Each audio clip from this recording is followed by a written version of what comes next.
आकारं विश्वतत्त्वानां वन्दे तद्गुणलब्धये।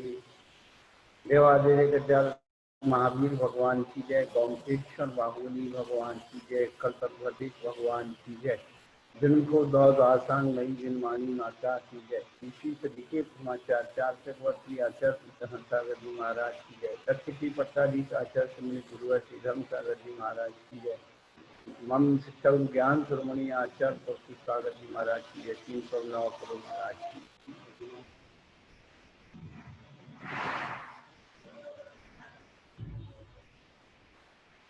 धर्मानुरागी व्याख्याओं, पिछले दिनों से हम लोग कर्म सिद्धांत के बारे में सुन रहे हैं। कर्म कोई हमें दूसरा नहीं देता है, हम स्वयं उन कर्मों को कमाते हैं। उस कर्म को कमाने में हमारा शरीर, वचन और मन है। ये मुख्य तत्व यही है। योग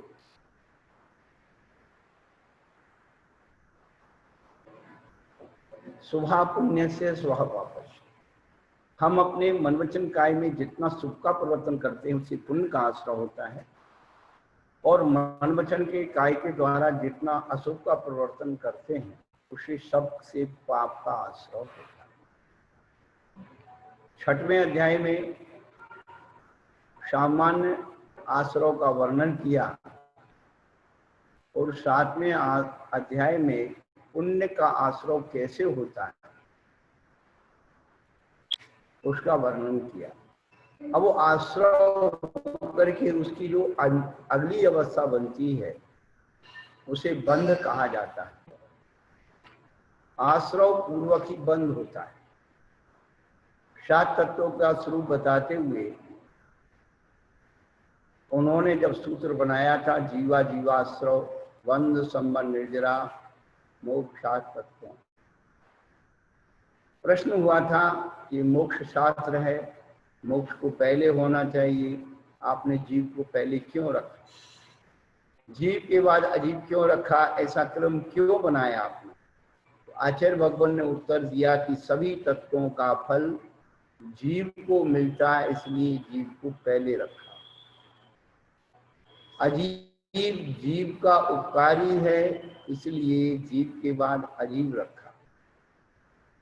जीव जब अजीव में आसक्त होता है तो आश्रय होता है, इसलिए अजीव के बाद आश्रय रखा। आश्रय पूर्वक ही बंद होता है, बिना आश्रय के बंद नहीं हो सकता, इसलिए बंद रखा। आश्रय को रोकने से संवर होता है, इसलिए बंद के बाद संवर रखा।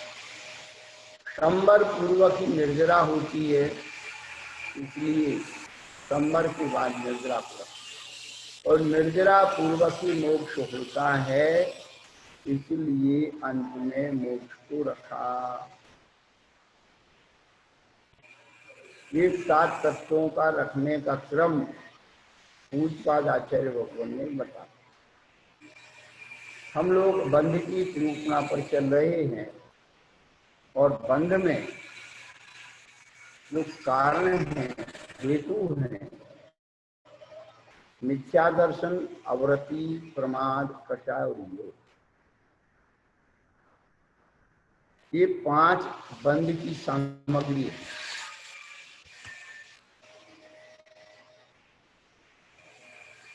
मिथ्या दर्शन क्रियावादी, अक्रियावादी, वैनिक और मिथ्यात्व 4 प्रकार से भी बताए, और 5 प्रकार से। 5 प्रकार के स्वरूप में उन्होंने बहुत कुछ खोल दिया कि विपरीत मिथ्यात्व क्या है। जो सम्यक्त के प्रति विपरीत धारणा है वो विपरीत मिथ्या।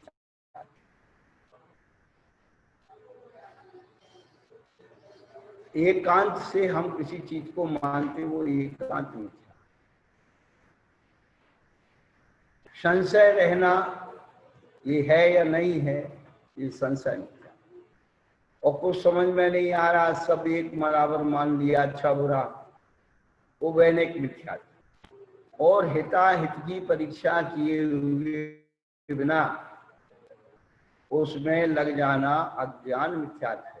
जैसे संसार के अन्य दर्शन लोग जो धर्म लोग ये देवी देवताओं को बलि चढ़ाते, ये करते वो करते, सब अज्ञान पूर्वक मिथ्या। कहने का अभिप्राय है कि ये हमारे दैनिक चर्या में आने वाली प्रवृत्तियां हैं, ये आश्रव बंध के हेतु है। पर बंध का कारण क्या है, बंध में कौन विशेष काम करता है, तो उन्होंने अगला सूत्र बनाया, सा कसाय स्वाजीवा कर्णो योग्यान उद्गलाना रत्ते सबंध। ये बंध की डेफिनेशन है, परिभाषा है कि कसाय से जीव जो है वर्णाओं को अपनी तरफ खींच करके बांध लेता है, वो बंध है। फिर आचार्य क्या कह रहे हैं कि वो बंध 4 प्रकार का है, प्रकृति, स्थिति, अनुभव और प्रदेश। बस ये यही सूत्र का विश्लेषण पूरा 8वां अध्याय। प्रकृति यानी स्वभाव, स्थिति उस स्वभाव की स्थिति कब तक रहेगा, उस स्वभाव का अनुभव क्या है, और स्वभाव की मात्रा क्या है। उनको बोलो यार पंडित जी,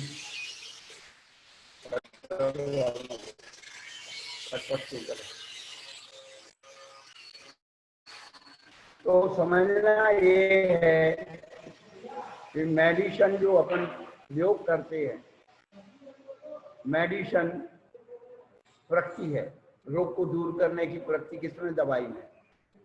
लेकिन वह दवाई में कब तक वो रहेगी, उसको रोग दूर करने की क्षमता, उसकी एक मर्यादा है, उसको कहते हैं एक्सपायरी डेट, स्थिति। फिर जो दवाई का जो अनुभाग है, पोटेंसी है, पावर है, वह अनुभव है। और दवाई की मात्रा जिसे डोज कहते हैं, वह प्रदेश है। 4 बात अपन यहाँ समझ लें तो आगे सारी बातें क्लियर होंगी। तो पहला प्रतिबंध है, और प्रतिबंध का मतलब है स्वभाव। तो जो कर्म आता है, जैसे हम भोजन करते हैं, भोजन अंदर जाकर के वह रस आदि भागों में, रस, खल, भाग, रुधिर, मांस, मज्जा रूप में, शब्द धातु रूप में परिणमित हो जाता है। ऐसे ही कर्म आश्रित होकर के वह अपने अपने डिवाइडेशन से अपनी अपनी वर्णाओं के अनुसार बदल जाता है।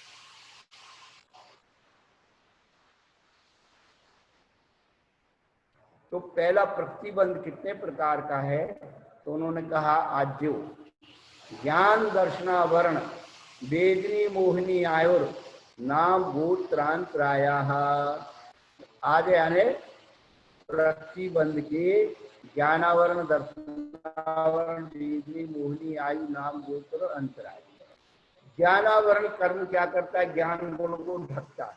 अपन देखते हैं सबके पास किताब है, मास्टर है, पढ़ाने वाला है, समझाने वाला, फिर भी समझ में नहीं आ रहा। ये कौन सा है जिसके कारण हमें समझ में नहीं आ रहा। अक्षर तो वही है, लेकिन वो रिफ्लेक्ट नहीं हो रही। कौन सा है, वो ज्ञानावरणी कर्म।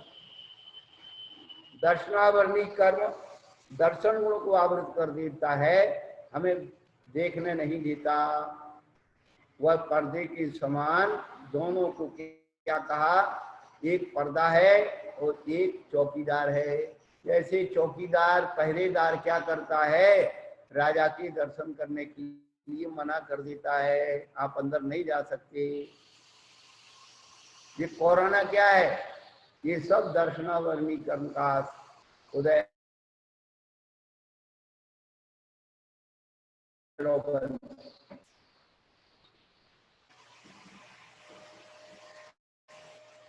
तो ये स्वभाव प्रक्रिया 8 कर्म की है। ज्ञानावरण, दर्शनावरण, वेदनीय जो हमारे अंदर वेदन कराता है, साता और असाता का।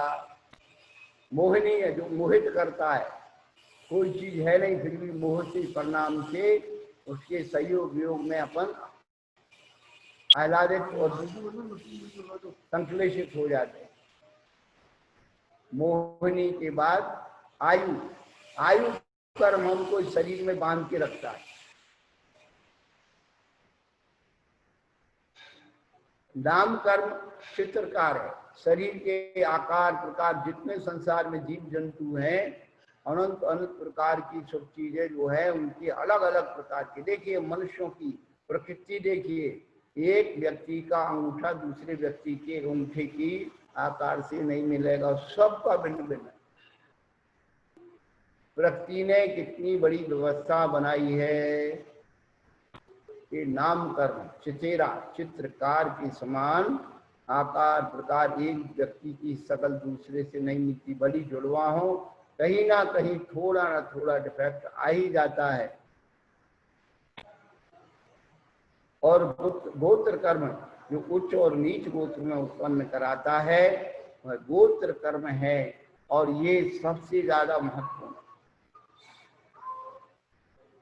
आज कुल और गोत्र की चर्चा समाप्त होती चली जा रही है, लेकिन ध्यान रखना ये आत्मिक उत्थान के लिए गोत्र कर्म सबसे ज्यादा महत्वपूर्ण। शुक्ल ध्यान की सिद्धि उच्च गोत्र से ही होती है।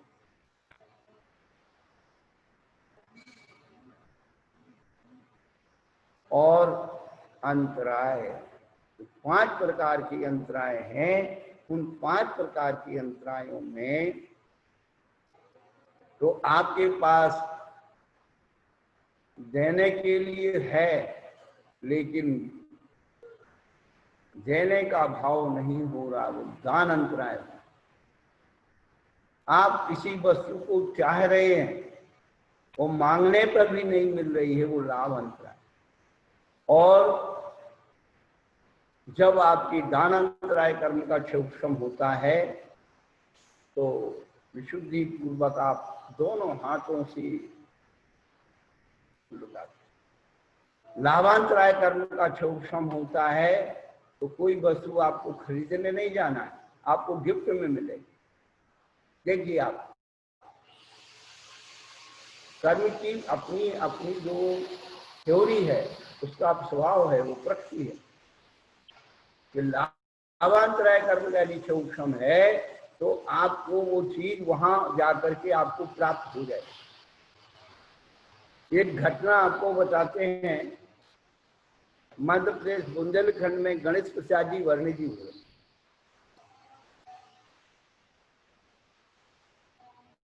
उनके शरीर के अनुकूल भोजन में खान पान में थोड़ा सा अपना रहता है, तो उस जमाने में थोड़े से अंगूर उनके शरीर के अनुकूल प्रकृति के पड़ते।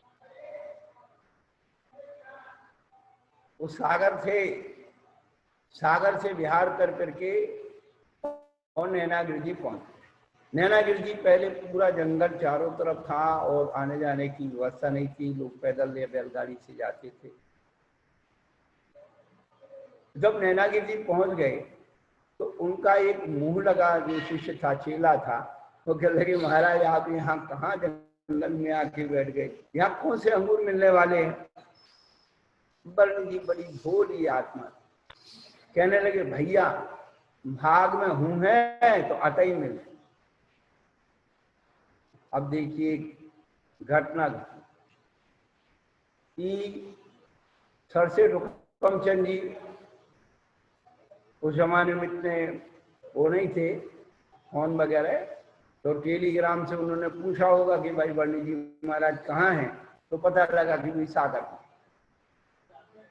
तो उन्होंने अपना सारा टीम टाम इकट्ठा किया, परिवार को इकट्ठा किया और इंदौर से रवाना होकर के सागर। अब 2-3 दिन पहले ही महाराज सागर से नैनागिरी जी पहुंच गए। अब वहां पता किया कि वर्णी जी तो है नहीं, सवेरे सवेरे पहुंचे। अब जो है उन्होंने कहा भाई नैनागिरी जी गए। तो सवेरे सवेरे जब गाड़ी नैनागिरी रोड पर बंडा रोड पे ले जा रहे थे तो चौराहे पर फल की दुकान थी। तो सेठ जी ने ड्राइवर से कहा भाई रोक रोक रोक, अरे अभी हार का टाइम है, कुछ फल ले चलो। तो फल वाले से कहा भाई अंगूर रख दे, पेटी रख दी। अब जो है वो ड्राइवर से कहा भाई अभी 9:30 बजे तक तू पहुंचा दे वहां। तो वर्णी जी अब यहाँ पे नहीं उठे होंगे, तो जो है उसने गाड़ी को, अब बरनी जी बिल्कुल तैयार थे वही सब शुद्धि करने की, समय हो रहा है तो शुद्धि कर लें। लेकिन पुराने जमाने में कच्चे रास्ते थे, तो बरनी जी महाराज ने देखा, और पहाड़ी पर बैठे थे, वो देखा कि धूला उड़ रही है, कोई गाड़ी आने वाली है। तो उन्होंने कहा भाई अभी कोई आ रहा है, 2 मिनट और रुक जाओ, बाद में कर लेंगे। अब सेठ जी की गाड़ी वहां पहुंची, बरनी जी देख करके प्रसन्न हो गए। श्री वर्ण जी अभी हाथ पर नहीं उठे हैं, तो उसको जो साथ में सहयोगी था उससे कहा भाई देखिए फल जल्दी पहुंचा कर टोके में, अभी वर्ण जी हाथ पर नहीं उठे हैं। फल पहुंच गए तो उसमें जो है सुधार करके रख लिए कटोरे में।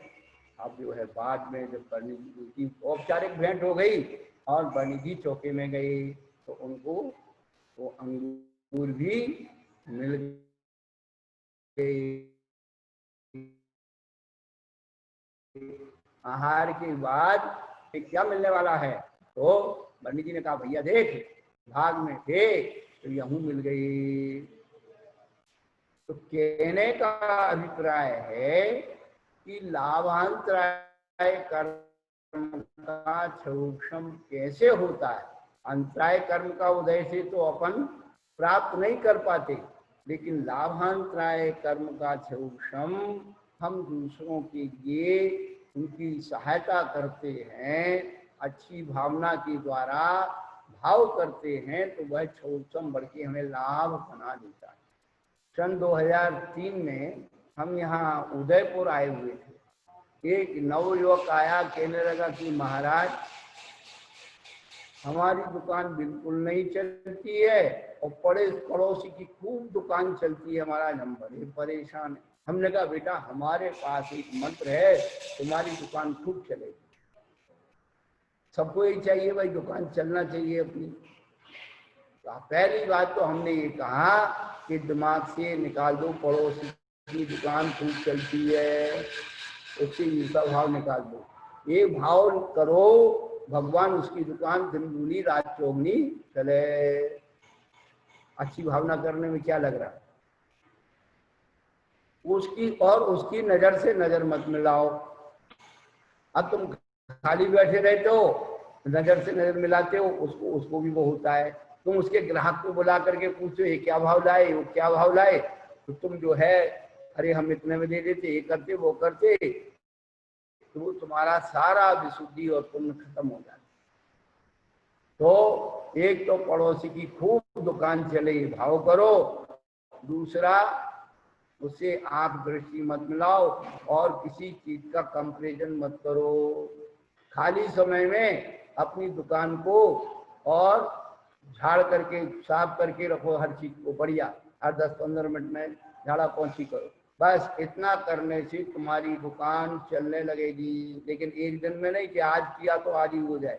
आप भावना करोगे, जैसे बीज बोते हैं तो फसल उगती है तो उसमें टाइम लगता है। ऐसे हमने कहा 6 महीने तक खूब भावना करो, अपने आप दुकान अच्छी चलने लगेगी। हम लोग अंतराय कर्म कैसे बांध लेते हैं, ये सबसे बड़ी बात। देखिए आप पहले समय में जीवन होता था, पंगत बैठती थी। अब कोई चीज चाहिए आपको खाने के लिए, तो जो सामान बांटने वाला, जो परोसने वाला व्यक्ति होता था, तो उसको आवाज दे के क्या कहते थे, भैया इधर आओ, ये पड़ोस वाले के पास ये चीज नहीं है, उसको बुलाते थे। जब आप पड़ोसी का भला वो आता था, तो फिर भैया कहते मेरे से क्या दुश्मनी भैया, थोड़ी सी मेरे को ही रख दे। यही तो लाभ है, आपने पड़ोसी का हित सोचा तो आपका भी हित हो गया। ये मनोवैज्ञानिक कारण है, ये 9 कर्म है। उस कर्म को लाने के 9 कर्म, तो अपने अंतराय कर्म को टालने के लिए दूसरे के बारे में अच्छे से अच्छा सोचो, हमसे ज्यादा दूसरों को मिले। उदार बन जाओ। उदार, उदार किसे कहते हैं, जो स्वयं कष्ट सहन करके दूसरे की सहायता करता है वो उदार कहलाता है। खुद भूखा रह गया, अपना भोजन दूसरों को दे दिया, खुद ठंडी में बैठ गए, अपने कपड़े दूसरों को दे, यही तो है उदारता। अपन प्रथमान युग में पढ़ते हैं कि कोई व्यक्ति अच्छा समाचार लाता था तो समाचार देने वाले को कुछ ना कुछ पारितोषिक इनाम देते, वही अंतराय कर्म के कारण। कहने का अभिप्राय है कि ये जो स्वभाव प्रवृत्तियां कर्मों की हैं, अच्छे बुरे कर्म की प्रवृत्तियां हैं, तो 6वें अध्याय में सब बताया था कि कौन सा कर्म आता है। ज्ञानावरणी दर्शनावरणी कैसे आता है, प्रदोष निन्नव मासरे अंतराय आसाधन आसाधन और उत्थान, ये सब कर्म के 9 कर्म दिए। लेकिन थोड़ा सूक्ष्म रीति से चिंतन करें, उनके भावों को अपने अंदर लाएं कि ऐसी क्रिया करते समय हमारे क्या परिणाम और क्या भाव मन वचन काया का होना चाहिए।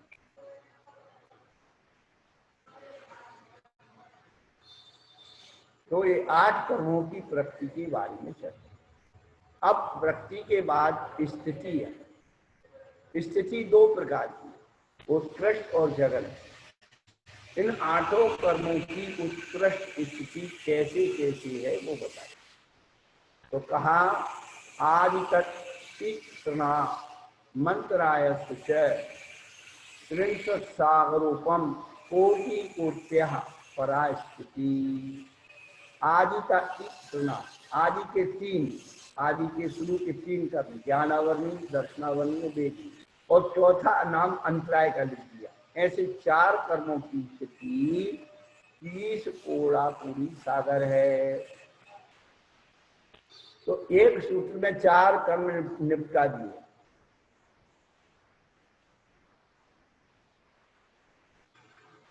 उन कर्मों की उत्तर पुष्टियों के भेद तो बताए थे कल। ज्ञानावरण की 5, दर्शनावरण की 9, वेदनी की 2, मोहिनी की 28, आयु की 4, नाम की 42 और गोत्र की 2, अंतराय की 5। लेकिन उनका स्थिति बल बताना है तो 8 कर्मों में ज्ञानावरण, दर्शनावरण, वेदनी और अंतराय, इन 4 कर्मों की 30 कोड़ा पूरी साल। करोड़ से करोड़ को गुणा करने को कोड़ा पूरी कहते हैं। शतकतिर मोहनीय से, मोहनीय कर्म की उत्कृष्ट स्थिति 70 कोड़ा पूरी साल।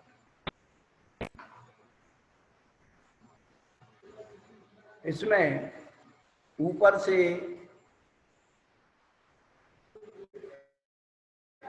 पद की अनुवृत्ति है। सागरोपम कोटि कोट्या, क्या का सप्ततिर सागरोपम कोटि कोट्या परास्थिति मोहनीयस्य। मोहनीयस्य सप्ततिर सागरोपम कोटि कोट्या परास्थिति।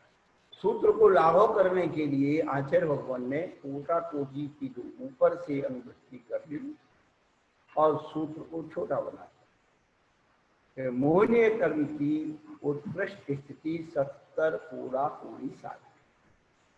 संसार में 8 कर्मों का ठाट।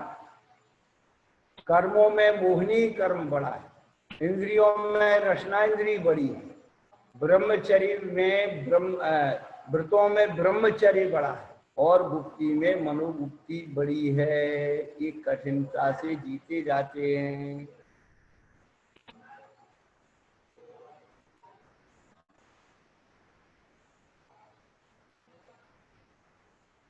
पांच कर्म हो गए, 4 कर्म एक सूत्र में, 5वां सप्तकर्म हो गया। विंशतिर नाम गोत्र हो, विंशति यानी 20 नाम और गोत्र की। जैसे मोहनीय कर्म के साथ कोड़ा कूड़ी लगाया है, उसी प्रकार से 14 नंबर सूत्र से यहाँ पर विंशतिर नाम गोत्र विंशतिर सागरोपम कोटि कोट्या परास्थिति, ऐसा सूत्र बन जाएगा। तो 20 कोड़ा पूरी सागर नाम गोत्र की हो गई। तो 4 कर्म उसमें थे, 5वां मूललिंग हो गया, नाम और गोत्र 2 और मिल गए तो 7 कर्म हो गए। इनकी स्थिति बताने के बाद अब आयु कर्म की स्थिति बताते हैं। तो कहते 63 शावरूप मान्यायुषा।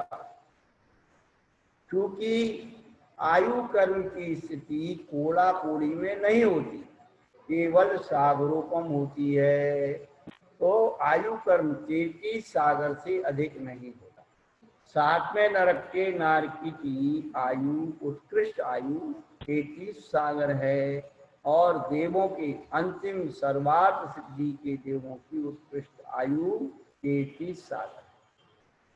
तो एक इंद्री से पंचेंद्री के बीच में और भी जितने भी कर्म हैं उनकी मध्यम स्थिति, जघन्य स्थिति, वो सब आगे बताने वाले।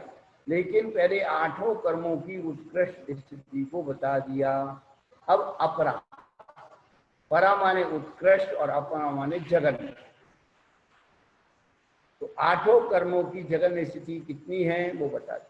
तो अपरा 12 मुहूर्ता वेदनीय, वेदनीय कर्म की जघन्य स्थिति 12 मुहूर्त है। 12 मुहूर्त का कितना समय हुआ? 48 मिनट का एक मुहूर्त।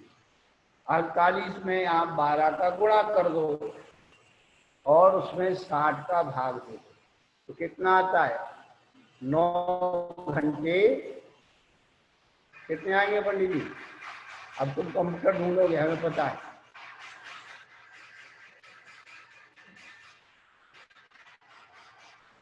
तो वेदनीय कर्म चाहे साता हो या साता हो, कम से कम इतने समय तक आपको आपके साथ, जैसे कोई भी घाव होता है तो इम्प्रूवमेंट करने के लिए 8-9 घंटे के अंदर फिर वो अपनी वो बनाना शुरू कर देता है। लेकिन 8-9 घंटे तक आपको उसकी वेदना थोड़ी थोड़ी थोड़ी बनी रहे, उसके बाद वो धीरे धीरे उसकी उसमें परिवर्तन आएगा।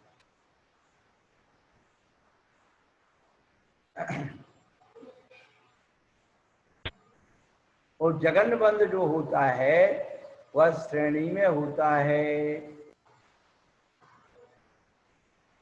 नाम गोत्रो रष्टौ। नाम और गोत्र की क्या जगन्य स्थिति 8 मुहूर्त है। तो ये 3 कर्म हो गए, वेदनीय, नाम, गोत्र, 5 बचे। उनका क्या होगा? कहते शेषाणा मंत्र मुहूर्ता। बाकी जो 5 कर्म हैं उनकी अंतर मुहूर्त जो है स्थिति है जगन्य स्थिति, यानी अंतर मुहूर्त के अंदर 48 मिनट के अंदर अंदर का जो समय है वे सब समय अंतर मुहूर्त कहलाता। इतना तो कम से कम अपन को झेलना ही पड़ेगा।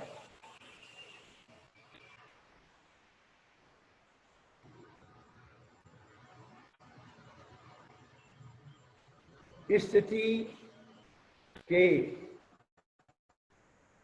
सूत्र हो गए उत्कृष्ट और जगन्य।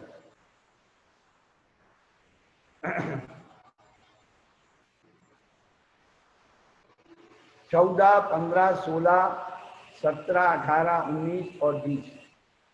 तो 14 से लेकर के 20 तक के सूत्रों में स्थिति बंध का वर्णन हुआ, और उसके पहले चौथे सूत्र से और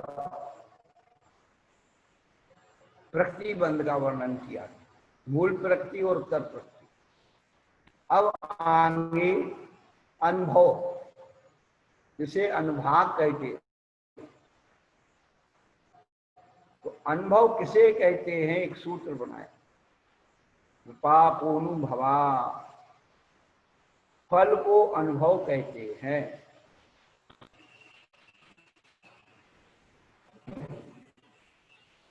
ये अनुभव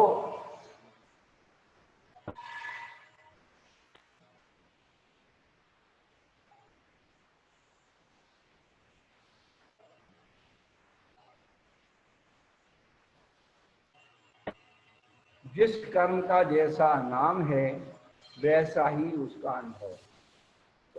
फल को अनुभव कहते हैं, लेकिन सा यथा नाम, कैसा अनुभव है?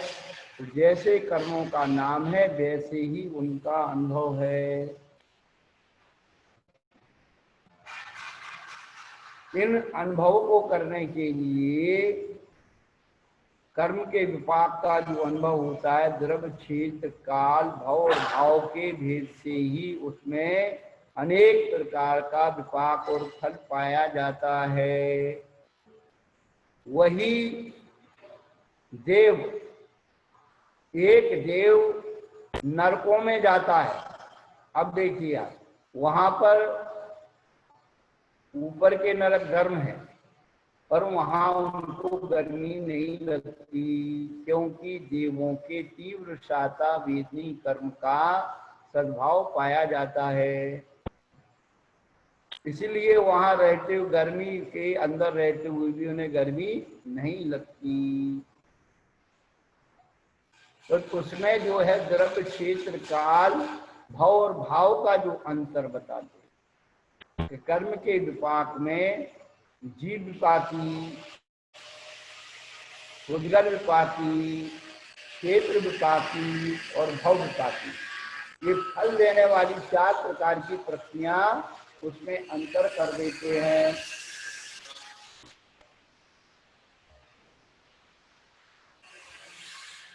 और इनका जो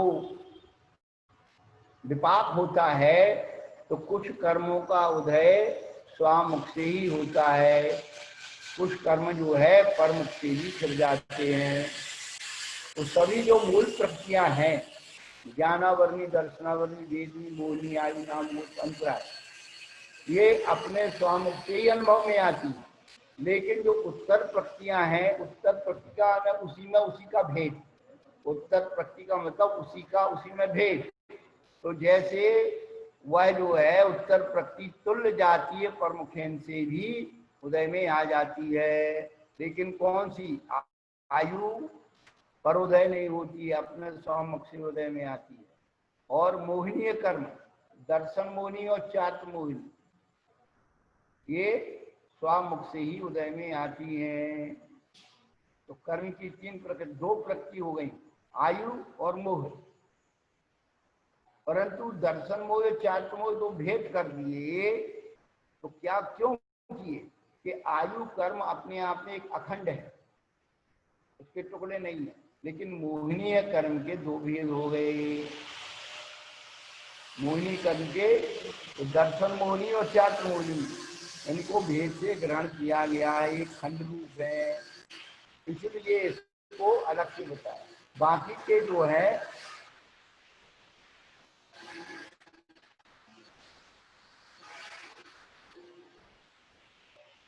तो जैसे नरकायु के मुख में से तिरंचायु या मनुष्यायु का विपाक नहीं होता, वैसे ही दर्शन मोहिनी चात्मोह रूप से और चात्मोही दर्शन रूप से विपाक को नहीं देती हैं, फल को प्राप्त नहीं होती हैं। ये जो चीजें हैं कि कर्म का हम अनुभव करते हैं, आसाता वेदनी, साता वेदनी से, साता वेदनी असाता वेदनी से संक्रमित हो जाती है। और भी जो नाम कर्मादि की प्रक्रिया है, उनमें भी अपने आप में समझौता हो जाता है। संक्रमण का मतलब समझौता। तो कहने का मतलब है कि ये 8 कर्म जो है सा यथा नाम, अपने नाम के अनुसार ही फल देते हैं, अनुभव में आते हैं। तो देख रहे हैं अनुभव कैसे हो रहा है, महाराज जी पढ़ा रहे हैं, बता रहे हैं, समझा रहे हैं, किताब भी रखी, फिर भी कर्म का इतना तीव्र उदय है कि उसका ज्ञानावरणी कर्म के विपाक के कारण हम उस अच्छी बात को नहीं सुन पा रहे। तो बहुत सारे बातें इसके साथ जुड़ जाती हैं। तो अब प्रश्न ये हुआ कि आपने जिस कर्म का फल भोग लिया, उस कर्म का क्या होगा? जिस कर्म का फल हमने भोग लिया उस कर्म को क्या करेंगे, ये ततश्च निर्जरा, उसके बाद वह जो कर्म निर्जरा को प्राप्त हो जाता है। वह निर्जरा दो प्रकार की है विपाकजा और अविपाकजा।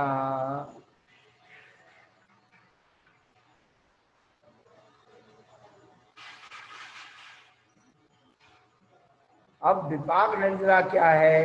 आचार्य के चारों गतियों में अनेक जाति के विशेषण को अधूर्ण माने।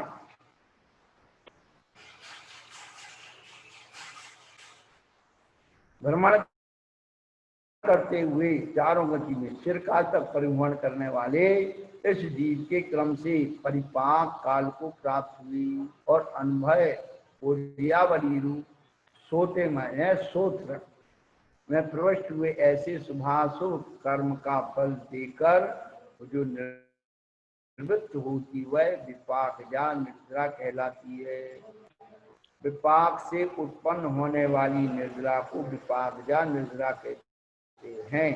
और यत् कर्म अप्राप्त विपाक काल औपक्रमिक क्रिया विशेषा सामर्था अनुदीनम बल बलादीर्घावली प्रवेश वेदते आम्रपनसादि पाकवत सा अविपाक जा निर्जरा। यहाँ पर अविपाक और अविपाक निर्जरा का कथन चल। तो जिस कर्म को हमने क्या किया,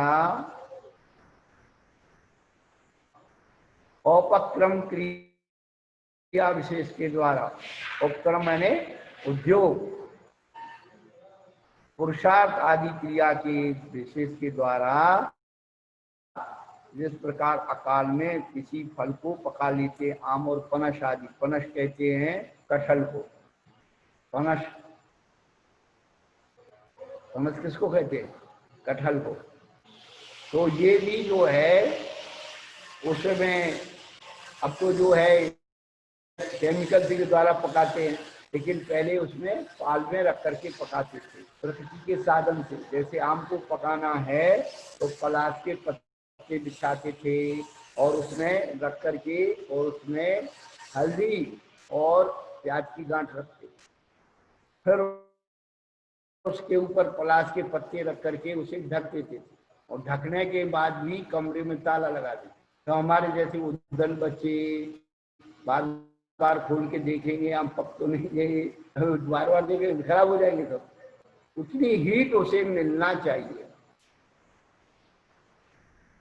और वो प्याज क्या काम करती थी, उस आम के अंदर खुशबू और रस को बढ़ाती, मीठापन लाती, और हल्दी जो है उसके अंदर रंग लाती। कच्ची कैरी को आप 2-5 किलो लाओ और करके उसको प्रयोग करो, देखो। और ऐसे आम को जब बच्चे भी कितना खा ले तो उल्टी दस्त नहीं होती, वो सब पची जाती है। और जो केमिकल के द्वारा भी पकाते हैं तो पहली बात तो उसमें देखने भी अच्छा है और ना उसमें स्वाद है ना उस जैसी गंध है।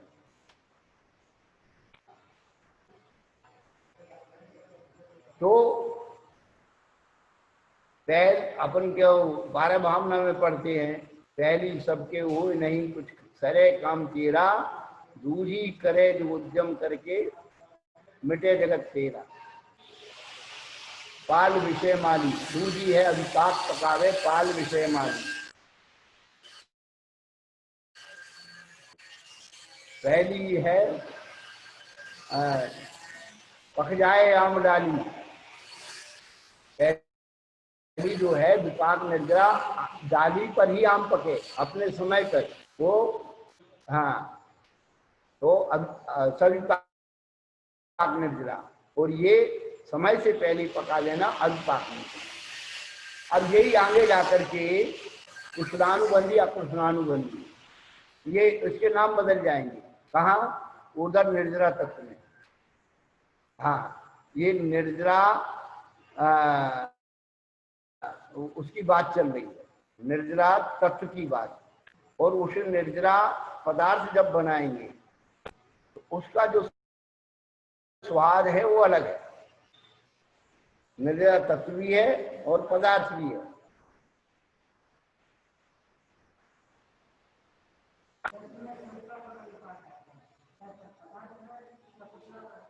नहीं, ये पदार्थ में आ गया, वो तत्व में आएगा, निर्जरा तत्व में।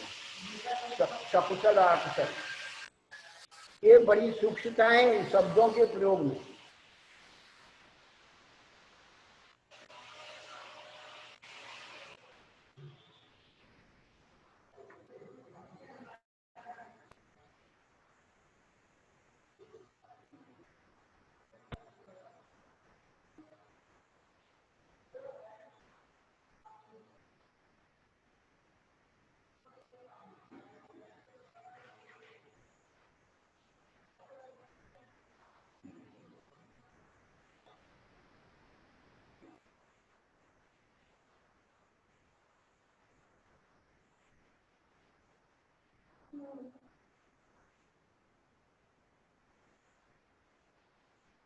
ततश्च निर्जरा उन्होंने कहा तो वह की निर्जरा होती है, और यहाँ पर एक च शब्द उन्होंने डाला है। च शब्द के देने का प्रयोजन है कि पूर्व प्रकार से निर्जरा होती है, अन्य प्रकार से ही निर्जरा होती है। जो तपसा निर्जरा च सूत्र दिया है आगे, तो वो है निर्जरा तत्व का वर्णन। यहाँ पदार्थ के भेद होते हैं और तत्व में भेद नहीं है। शुभ अशुभ दोनों जाएंगे निर्जरा। तो जहां भेद नहीं हो वहां तत्व है, जहां भेद करेंगे वह पदार्थ। तो वहां पर निर्जरा में शुभ अशुभ दोनों की निर्जरा हो रही। और इस निर्जरा में क्या हो रहा है कि एक शुभ की स्थिति भाग बढ़ रहे हैं, पाप की निर्जरा हो रहा है, या पाप के घट रहे हैं, पाप के बढ़ रहे हैं और पुण्य की निर्जरा हो रही। इसमें जो है वो नहीं है, बैलेंस नहीं है। और उसमें बैलेंस चलता है तत्व में, पुण्य और पाप दोनों। जिन पुण्य पाप नहीं कीना आत्म अनुभव चित दीना। हाँ, तभी आत्मा का यदि उसमें आश्रय होता रहा तो फिर कभी मोक्ष हो ही नहीं सकता है। और निर्जरा यदि पुण्य कर्म की होती रही तो पाप कर्म के बढ़ जाएंगे, पाप कर्म की होती रही तो पुण्य कर्म बढ़ जाएंगे। तो दोनों की निर्जरा चाहिए। तो तत्व में दोनों की निर्जरा, उसमें शुभ अशुभ का कोई भेद नहीं है। एक क्या है, तत्व जो है मिलिट्री शासन है, और जो है ये जो है पदार्थ जो है पुलिस शासन, इसमें भेद कर देता है। तो भाई इनको पास दे दो, इनको पास दे दो, इनको निकलने जाने दो, बड़े आदमी पहचान का उसको निकलने जाने। मिलिट्री में ऐसा कोई नहीं है, पहचान का कुछ हो, उधर ऊपर का कमांडर का आदेश है कि जो भी देखे तुम शूट कर दो। समझ में आया? तो यही तो जैन दर्शन का रहस्य है।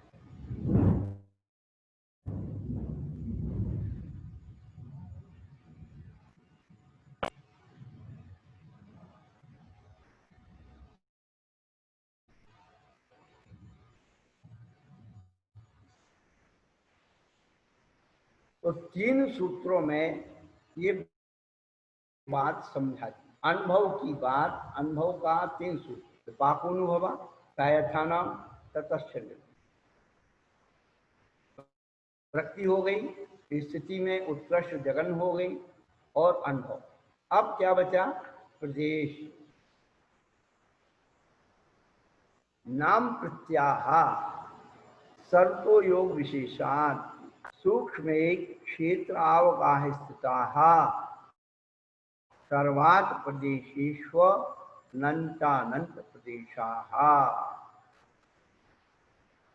नाम प्रत्याह, नाम के कारणभूत कर्म परमाणु नाम प्रत्यय कहलाते हैं। तो नाम इस पद से सब कर्म प्रत्याह कही गई है।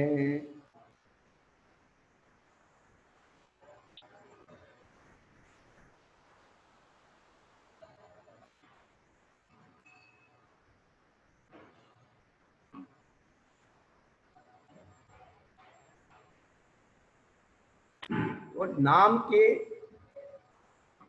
अनुरूप नाम प्रत्यय सभी योग विशेष से सूक्ष्म एक क्षेत्र अवगाही स्थिति सभी 8 प्रदेशों में अनंत अनंत प्रदेश स्थित। इसकी जो वृत्ति है बहुत अच्छी बात कही है।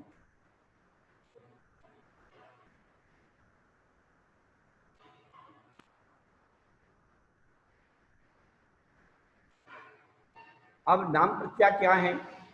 तो पिछला सूत्र है सा यथा नाम, वहां भी नाम आया। उस नाम के अनुरूप जैसे जैसे प्रत्ययों के नाम है उनके वैसे वैसे उनके प्रत्यय और कारण है। तो उसके नाम के द्वारा हेतु का कथन किया गया। और सर्वता तो सभी प्रदेश बंद सब भवों में होता है। क्या? सर्वता पर भवेषु सर्वता सभी भवों में हो रहा है। ऐसा नहीं है कि यहाँ होगा वहां नहीं होगा। एक एक पद की जो व्युत्पत्ति थी, सर्वेषु भवेषु की सर्वता सभी भव में होने वाला सर्वता। सर्व शब्द से दृष्टन्त्य अन्यतु की इस सूत्र द्वारा इस पद द्वारा काल का ग्रहण किया गया, यानी सभी काल में सभी भवों में सभी काल में होता है। और एक एक जीव के व्यतीत हुए अनंतानंत भव होते हैं और आगामी संख्यात असंख्यात और अनंतानंत भव होते हैं।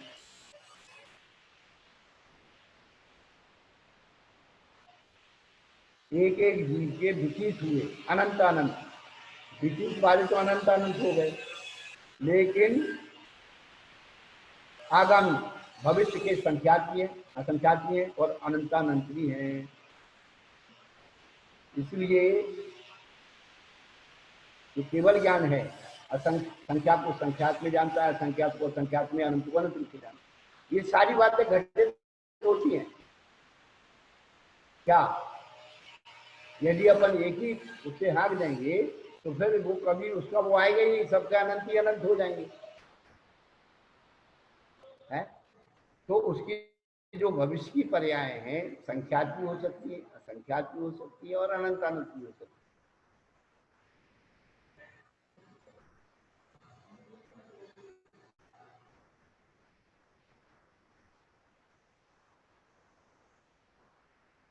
तो काल काल के साथ भव और योग विशेष रूप में से कर्म उद्गल ग्रहण किए जाते हैं। ये तो पहले ही बता दिया, काय वांग मना कर्म योगा।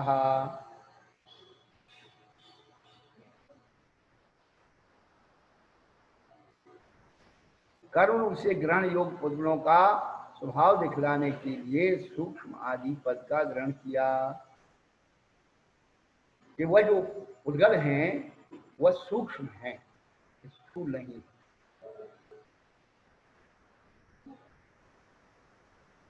और क्षेत्रांतर का निराकरण करने के लिए एक क्षेत्र अवगाह वचन दिया।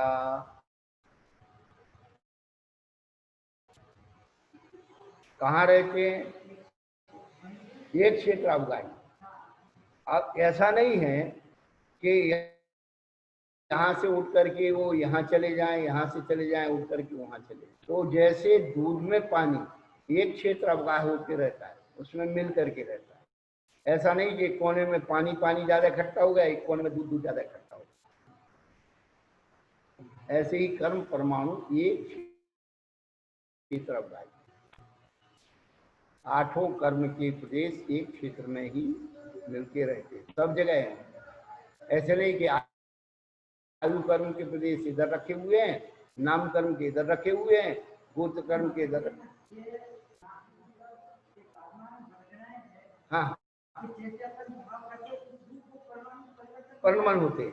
तो जो 23 प्रकार की 23 प्रकार की जो वर्गनाएं हैं उनमें जो है आहार, शरीर, इंद्रिय, स्वाचुस्वासा, मन, और वो जो है जो कर्म रूप परमन वाली वर्गनाएं हैं उनको कर्मण वर्गना कहते हैं। और वो कार्मण वर्गणा भी जो कर्म रूप प्रणमन कर जाती वो कार्मण कहलाती, और जिनके अंदर कर्म रूप प्रणमन करने की शक्ति विद्यमान है वही मौजूद है, उनको विश्वसोपचय कहते हैं, उम्मीदवार। वो तैयार है, किया हमने राग द्वेष मोह किया और वो अब अंदर एंट्रेंस हुई, उन वर्गणाओं को क्या कहते हैं, विश्वसोपचय। और जो उदयावली में आती हैं, उदयावली में आने की जो प्रक्रिया होती है उन कर्म वर्गणाओं की, उनको निषेक कहते हैं, वो नाम वही है।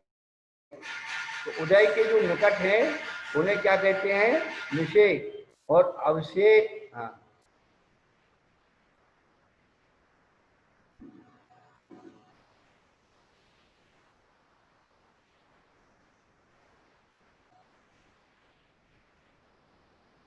तो संख्यात असंख्यात जो है,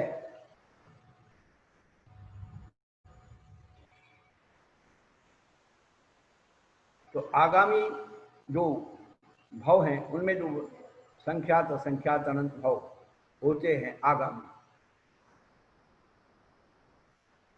सभी भाव हैं।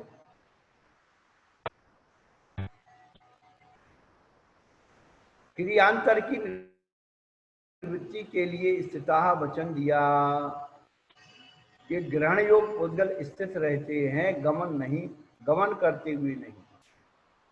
क्या ग्रहण योग जो उद्गल हैं वो स्थित रहते हैं, विश्वोपचय हैं, वो एक जगह रहते हैं, ऐसे नहीं वो घूम रहे सब जगह, तुम्हारे आगे हमको लगे हमारे, ऐसा नहीं। जिसकी के पास उसकी वर्णा है वो उसी के पास वहां मौजूद है, उसने आवाज लगाई और तैयार। हाँ हाँ हाँ हाँ हाँ, वो आसपास में ही है, फल देने की शक्ति। जैसे कोर्ट में उसने आवाज लगाई अर्दली ने, अमुक व्यक्ति हाजिर हो, वो तुरंत प्रकट हो जाता है, अपना नाम सुनते ही उसे आकर्षण होता है, उसका जो है अपना कान किस में रहता है, नाम में रहता है, कितने कोलाहल हो। तो हमने राग देश रूप नाम लिया, वो तैयार है अपना नाम सुनने के लिए, अलर्ट, एवर रेडी। ये कर्म फिलॉसफी का कितना सूक्ष्म गणित जैन दर्शन में बताया है। यदि इसका हमको श्रद्धान हो जाए तो सम्यक इसी का नाम, सम्यक जो है कर्णानियोग की प्रकृति के द्वारा जो सम्यक होता है वही सम्यक है। प्रथमानियोग सम्यक का निमित्त है, चरणानियोग सम्यक का नौ कर्म है, द्रव्यानुयोग तो उसका फल है। क्या? अरे अब्बा, वो नो, हाँ निमित्त है, होगा भी नहीं भी होगा, निमित्त मिलने पर काम हो या नहीं हो। और देव साध गुरु उसके नौ कर्म है।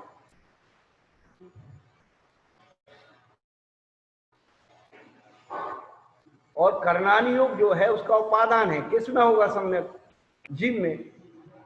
किससे होगा, कर्म के उपशम, क्षय से उपशम से, उसके बगैर हो ही नहीं सकता। जिसमें होना है, जिसके द्वारा होना है वो कर्णानी योग है।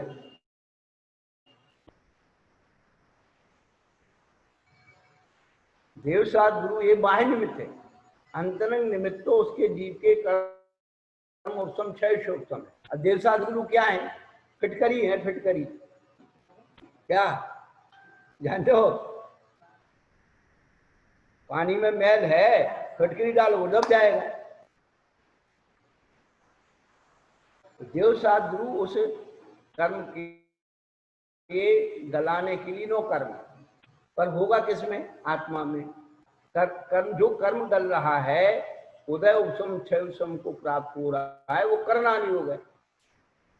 जो पानी की स्थिति बन गई निर्मलता, वो कर्णानी योग है। उस निर्मलता को बनाने में फिटकरी कारण, वो चरणानी योग है।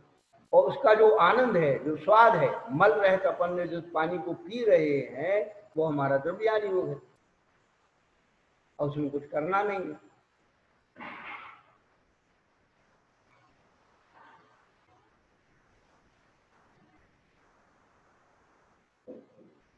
तो अभी कोई निमित्त मिलाया नहीं और उसका कोई वो किया नहीं, उसका नौकर जुटाया नहीं, और शुद्ध आत्मा में डायरेक्ट पहुंच गई, तो मेला ही कहानी पी रहे भाई।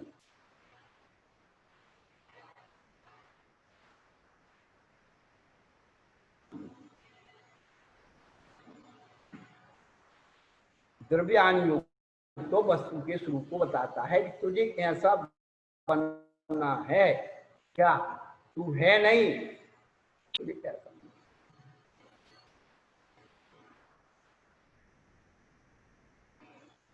तू ऐसा है, तुझे ऐसा बनना, तेरे अंदर ऐसी होने की क्षमता है, ये द्रव्यान योग बताता है। पर बनेगा कैसे? तो ये करना नियुक्त रहेगा, करना नियुक्त रहेगा। उदाहरण में प्रथमान योग होगा। क्या प्रथमान योग उदाहरण है, प्रथमान योग प्रेरणा है, प्रथमान योग प्रोत्साहन। छोटा बच्चा होता है, अपन उसको प्रोत्साहन देते पढ़ाई के लिए, है टॉफी देते, बिस्कुट देते, खिलौना देते।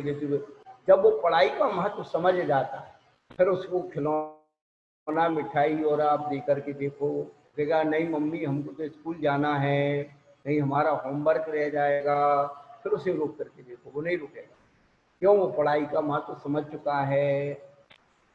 तो प्रथमान युग प्रोत्साहन है, करनान युग पढ़ाई है, चरणान योग परीक्षा है, और द्रव्यान योग रिजल्ट है।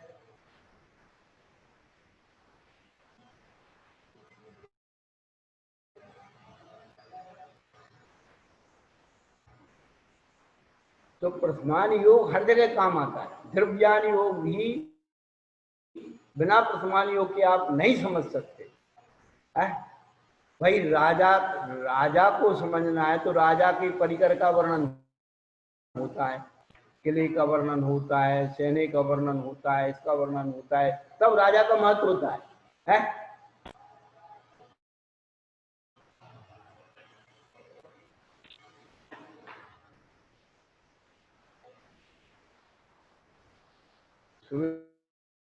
मेरे समय सारणी चल रहा है, तो समय सारणी में हमने आज जाते जाते उनको बताया, श्यामलाल जी रोज पढ़ते हैं, हमने कहा समय सार में चारों वर्णों का कथन, ब्राह्मण, क्षत्रिय, वैश्य और शूद्र। आत्मा ब्राह्मण है। जब आत्मा ब्रह्म नाम आत्मा का है, जब अपने स्वभाव में रहती है तो आत्मा क्या है? ब्राह्मण है। क्षत्रिय क्या है? तो क्षत्रिय तो लड़ता है भाई। तो जब कर्मों को काटने की बात आती है, करना नियोग, वो क्षत्रिय है आत्मा। अब बनिया क्या करता है? हानि लाभ का हिसाब लगाता है। जो पुण्य और पाप का हिसाब लगा रहा है तो बनिया हो गया। और शूद्र क्या करता है? मैला को निकाल करके बाहर फेंकता है। तो जो कर्म प्रक्रिया जो है उनका रस पाप गल गया है, गंदा हो गया है, उसको निकाल करके पाप कर्म प्रक्रियाओं को सफाई करके बाहर फेंक रही है, तो शूद्र हो गया, हो गई नहीं आत्मा।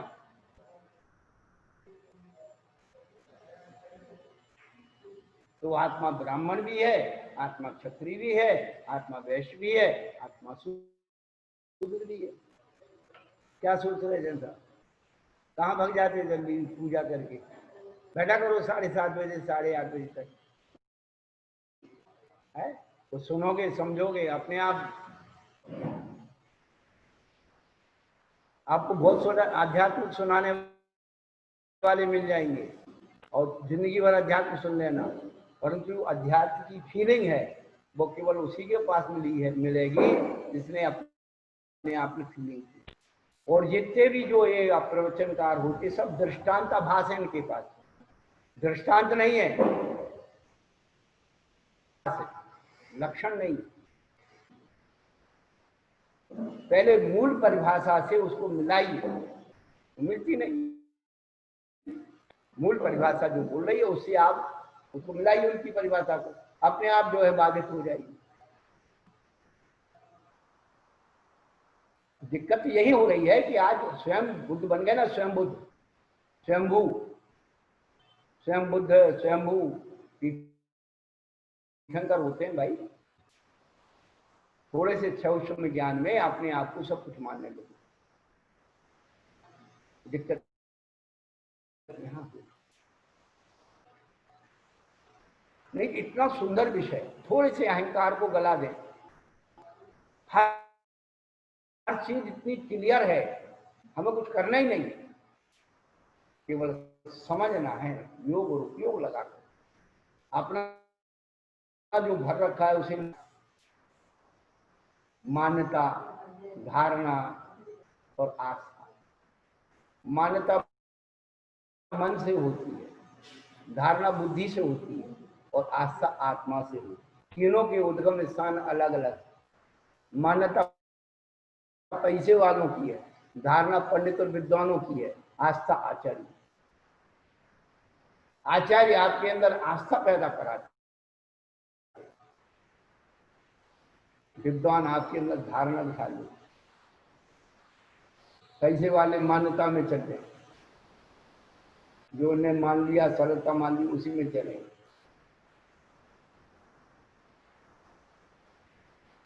तो 400-500 वर्षों से हमारी समाज में जो वर्चस्व हुआ वो पंडित और पैसे वालों का हुआ। जैसे हाथ दिया वैसे चल दिया। हमने अभी 15वीं शताब्दी का जो अध्ययन किया सकल कीर्ति आचार्य तक, आपको एक विशेष बात बता रहा हूँ। सकल कीर्ति आचार्य ब्राह्मण समाज के बहुत बड़े आचार्य, उधर क्या बोलते सूरत से लेकर के केसरिया जी और ये सब जो भाग था, सागवाड़ा बागड़ प्रांत, ये सब बहुत बड़ा प्रभाव था। तो हुमर समाज में उस समय जो जागृति थी वो आचार्य के कारण। वो क्या करते थे कि जैसे तुम 5-7 भाई पहले जमाने में ही होते थे, तो जब वो अलग अलग होते थे तो उनको नियम दिया जाता था, एक मूर्ति और एक ग्रंथ आपको अपने बंटवारे में ग्रहण करना होगी, जिससे आपका घर धर्म से सुरक्षित रहे। समझ में आ रहा? इसीलिए वो छोटी छोटी मूर्तियां, एक कारवाजी के घर में गृह चैत्यालय था, जयपुर में जितने खंडेलवाल लोग थे सबके घर में गृह गृह चैत्यालय थी। अब एक एक मंदिर में हजारों हजारों मूर्तियां छोटी छोटी रखी हुई है। तो कहां से आई? सब लोगों ने अपने घर घर में, जब विषय का साथ बढ़ गया, भैया घर में जो है शुद्धता नहीं है, चलो मंदिर में रखो।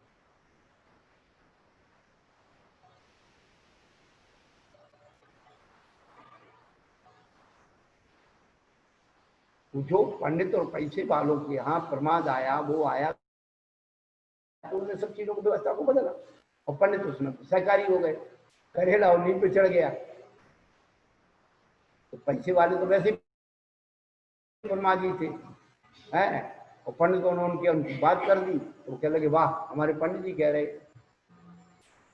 ये चीज हो गई। और पहले आचार्यों का वर्चस्व था समाज के ऊपर। जो आचार्य समाज के जो मुखिया हैं, चतुर्विद संघ के नायक कौन होते? आचार्य होते। क्या चतुर्विद संघ के नायक कौन? आचार्य। मुनि आर्य श्रावक, पंचों का नहीं चलता, परमेष्टि का चलता। अब परमेष्टि उठा के बांध दिया, डब्बे में डाल दिया एक तरफ, और पंचों का हिसाब चल रहा। इसलिए आपकी सामाजिक, आपकी धार्मिक, आपकी पारिवारिक, आपकी राजनीतिक सारी स्थितियां बदल।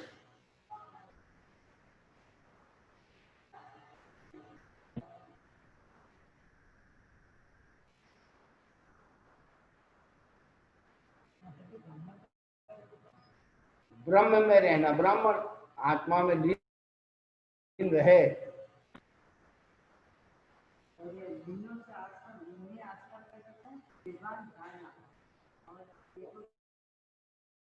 पैसे वाले धनवान जो है मान्यता बनाते हैं, अपनी मान्यता अलग बना ली, और 10-20-50 लोग साथ में हो, चलो करो। कांजी भाई मान्यता बना करके गए, धारणा बना के गए। जितने विद्वान, जितने ये पैसे वाले थे, सबको उन्होंने उसमें डाल दिया और बिठा दिया।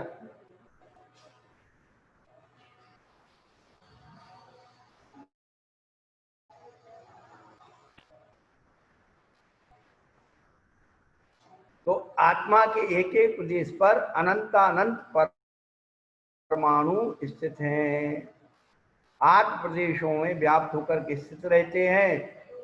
और परमाणु में कितने हैं?